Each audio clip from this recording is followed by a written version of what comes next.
So, once again, a very good evening, morning, afternoon, those who are based in different other parts of the world, and a warm welcome to this whole conversation, as we call it as Adda series, with our very own Professor Lewis Gordon.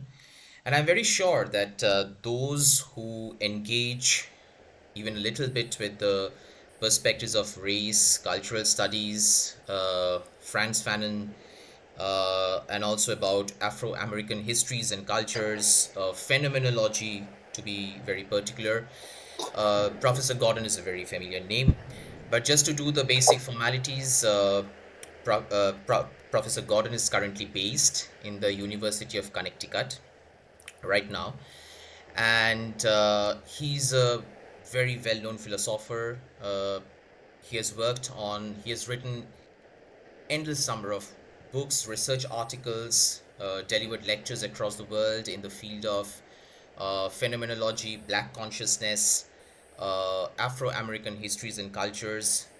A very proudly and very deeply a Franz Fanon scholar, and who has worked intensely with the different philosophical perspectives of Franz Fanon and various other historians and scholars and activists across the world.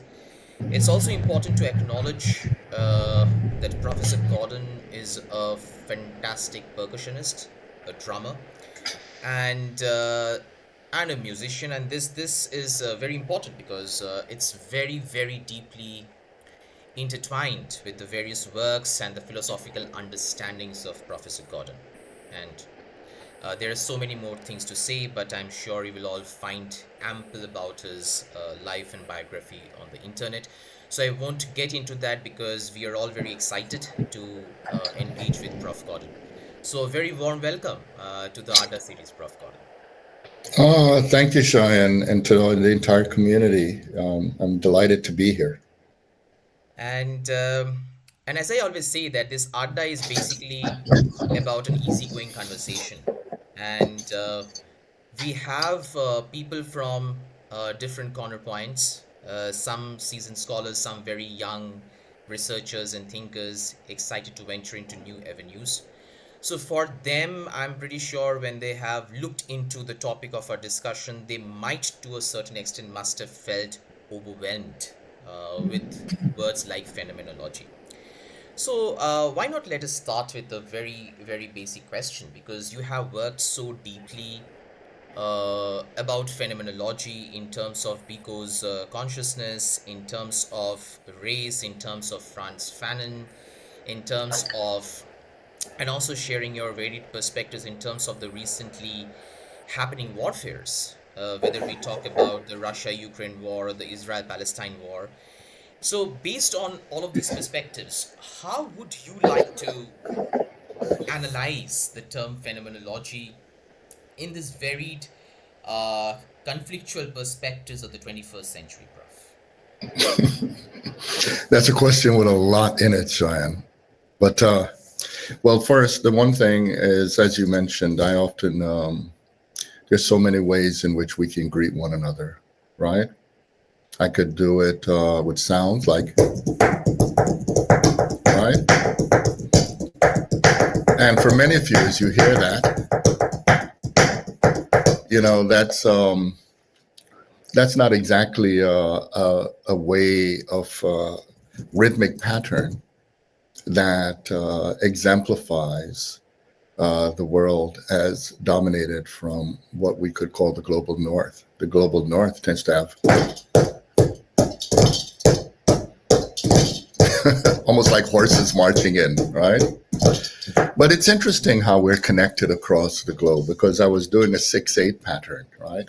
1, 2, 3, 4, 5, 6, 1, 2, 3, 4, 5, 6. And many of us have forgotten in some cases, but not all, that we could communicate in so many meters. We're so dominated by just ones and twos. So at best, a waltz, 1, 2, 3, 1, 2, 3. But we could really communicate in 7, or we could go into something, for instance, like if we wish we can go into 15, you know. And the thing is, along the way, sometimes we forget our connections. You mentioned I'm from Jamaica. And it's funny, if you go and listen to Jamaica, Jamaica is famous for all kinds of music, but reggae is one of them. And it connects a lot to your work, Cheyenne, because you meet a lot of Rastas, Rastafari, they call them. People listen to reggae, they would say it's an African beat. They would say the reggae beat is African. You hear all these things, right? But I've gone all over the African continent. I don't hear the reggae beat. But just to give you a sense, given a lot of our audience, in all my travels, I finally noticed something. There was one time I was in Chandigarh and heard, and if you slow that up, it's the reggae beat. So that tells you something rather interesting, right? Because we tend to look at people in such narrow ways, but that tells you the story that the Indian presence in Jamaica was one of almost a seamless creolization to the point where the Africans are hearing it as Africans and everybody else hears it in a certain way. But you don't ultimately erase people. People find ways, and culture finds ways to express themselves. So I begin just with that. If you notice, as I tap those, and we're on the screens, many of us are far away, we're able to hear that collectively. We are able to, we begin with something very important here, which is when you talk about phenomenology immediately leads to a discussion of consciousness. But the problem is people tend to think of consciousness with visual metaphors. But you notice I started it with auditory, right? Language. And this is because consciousness is multifaceted. It's many things. It's not about simply what you see. It's what you smell. It's what you hear. It's what you feel. It's what you understand. Now, consciousness, what's tricky about consciousness is if you try to think of consciousness by itself as a thing, you will fail. And that is because every effort to eradicate everything else but consciousness leaves you with thinking about something. You will think about a color, a sound, a smell, right? A feeling. Well, all those things are called phenomena, okay? Phenomena is a very, technical word, but I sometimes when we use technical language, we forget how it's connected to stories, to myths. Well, the word phenomena actually has it's a meaning of two cultures. It's actually a meaning of ancient Persian, and that's because in ancient Persia there was a myth about the gods. There was a god or goddess, because this god was androgynous, called Chronos.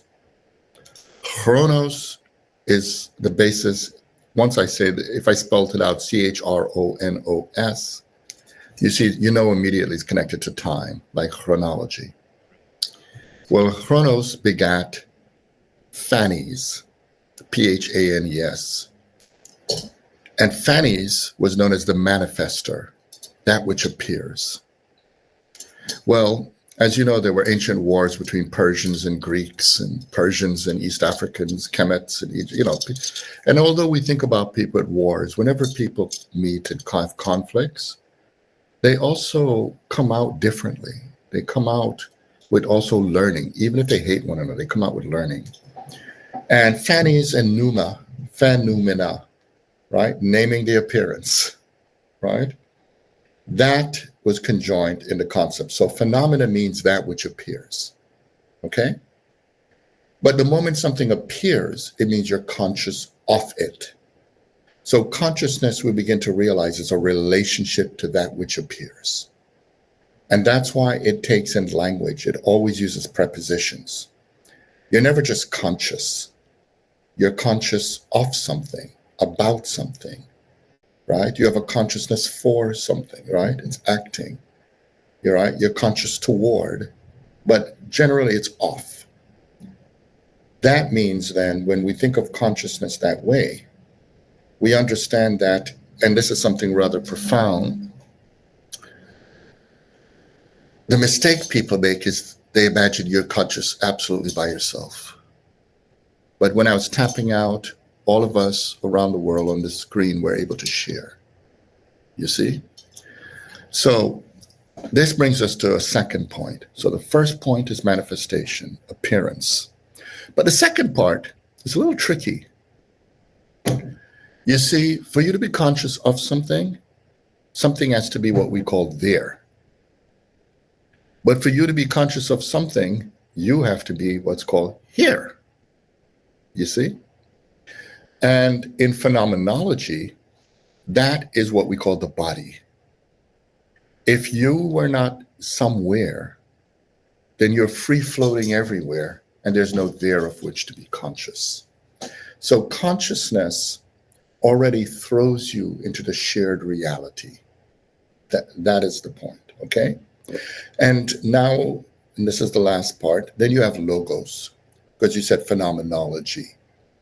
Well, logos, again, people talk about it all technical, right? Because we hear it with a lot of scientific words like biology, right? Science of life, anthropology, science of human, right? Sociology, science of the social world. Well, you know, the word logos actually comes from something similar like the way I talked about phenomena. Logos has its origin, believe it or not, in the word log, literally like you pick up a log, okay? And the idea is if you're going to make a fire, you pick up some logs. When you pick up logs, you don't pick up random things. You don't say log, stone, paper, glass, chewing gum. You pick up a log and you look for another log.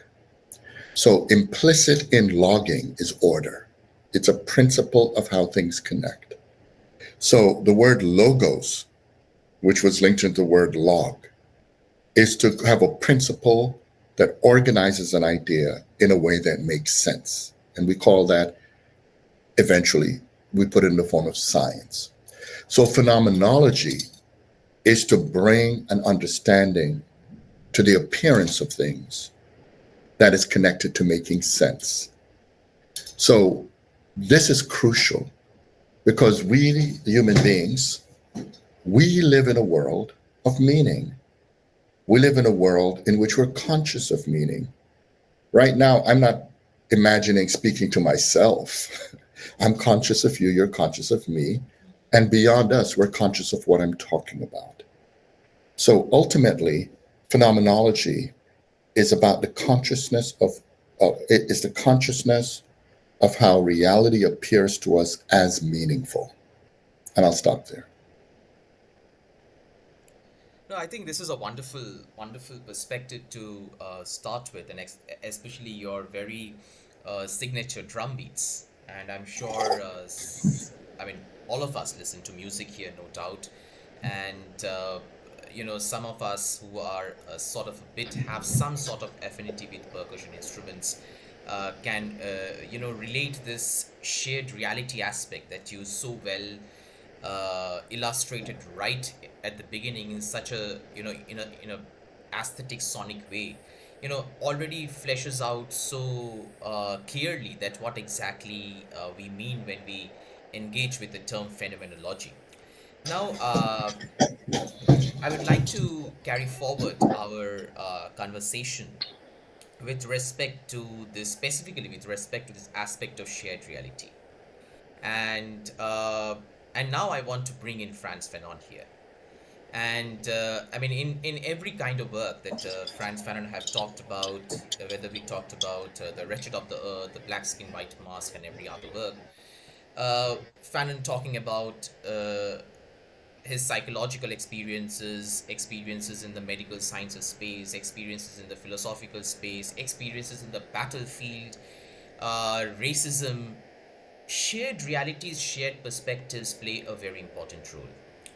And along with that, another very important aspect that is a very crucial component of Fanon's work, and which is, I personally feel, have been misunderstood and is still being misunderstood across generations, is Fanon's engagement with violence. And and I bring this aspect very consciously today, especially when we're talking about shared realities in an era of so much of critical medical and human created crisis in terms of warfare and various other forms of crisis that we see. I think it's important to understand, how do we define the term violence? How do we understand the term violence? And in whatever context, how violence fleshes out. So, considering in the 21st century, again coming back to the very present states, socio-political and geopolitical states across the world, uh, Prof, would you like to share some thoughts that how necessary and how important it is to revisit and re-understand Fanon's concept of violence? Sure. I mean, Fanon's discussion of violence is so misrepresented. Part of that, of course, is because there is a profound fear of particularly the idea of a black person speaking about violence at all. Right? There's a lot of pressure, a lot of bullying uh, for for people who are black, but or people who are pushed down, or as you know, people who are considered untouchable. It's considered violence even if such people look in the eyes of other people. Okay, so with a lot of that context, sometimes this leads to situations of not paying attention to or listening to what is embodied in the very people who are to be pushed away.